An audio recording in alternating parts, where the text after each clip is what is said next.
প্রিয় খামারি ভাইয়েরা, আশা রাখছি আপনারা এবং আপনাদের ফার্ম নিয়ে মহান সৃষ্টিকর্তার আশীর্বাদে অনেক ভালো আছেন।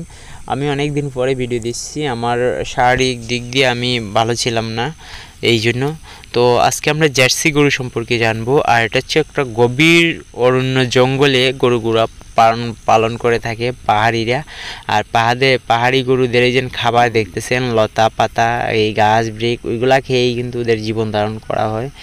আর আমরা একটু দেখতে পাচ্ছি গাভীটা একটু শুকনো থাকার কারণ হচ্ছে কি, এখন তো মৌসুমটা ঠান্ডা হলেও পাহাড়ের সাইডে যে রাবার বাগানগুলার যে গাছগুলা এখন মোটামুটি আছে, এর আগে কিন্তু ওইগুলার বডি ফিটনেস অনেক ভালো থাকে। আর এখন আস্তে আস্তে ওই মাটি শুকানোর দরুন গাছগুলো আস্তে আস্তে মারা যাচ্ছে। তারপরে দেখুন তো অনেক গাছ আছে। আর এই যে একটা গাভী উঠেছে, এটা জার্সি।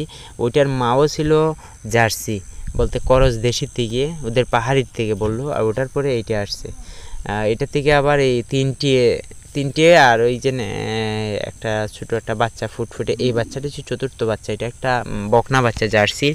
তো কিন্তু ওই যে খামারি, তারা তো পাহাড়ের মানুষ, তারা এখনও অজ্ঞ, বুঝে না যে পার্সেন্ট বুঝে না, তারপরে কি জাত ওইটা বুঝে না। তারা একটাই বুঝে ফ্রিজিয়ান যদি দেয়, তারপরে তারা বুঝে যে জার্সি। কারণ ওই দিক দিয়ে জার্সিটা প্রচুর চলে। আমাদের দেশে জার্সিটা অ্যাভেলেবেল না, যদিও আগে এসএই কোম্পানির কাছে এই যে জ্যাকসন 70, তারপরে এডিএলের পাওয়া যেত দুইটা, এখন তাও হয়তো মিলে না। তো অনেকে আমি ভিডিও দিলে অনেকে বলে যে দাদা এগুলো বীজ পাওয়া যাবে না। ভাই আসলে ওইটা হচ্ছে ইন্ডিয়ান গরু, আর ইন্ডিয়ান পাহাড়িরা যে গরুগুলা পালন করে থাকে ওইগুলা।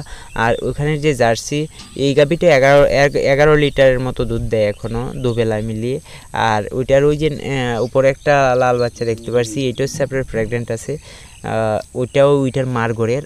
আর এই যে ছোটো আরেকটা, ওইটার গড়ের। মোট কথা কি, ওখানে জার্সিগুলা কি তারা ভাবে যে ফ্রিজিয়ানের তুলনায় খাবার দাবার একটু কম খায়, আর জার্সির প্রতি তাদের একটু বেশি ওই যে জার্সিগুলো কিন্তু ক্রস এখনো 100% হয়নি। আর তারা বলতে পারেনি, বলতে রেকর্ড কিপিং তাদের কাছে নাই, যার দরুন আমি আপনাদের তেমন ইনফরমেশন দিতে পারি না। জাস্ট এটাই পাহাড়িদের গরু পালন সিস্টেম যে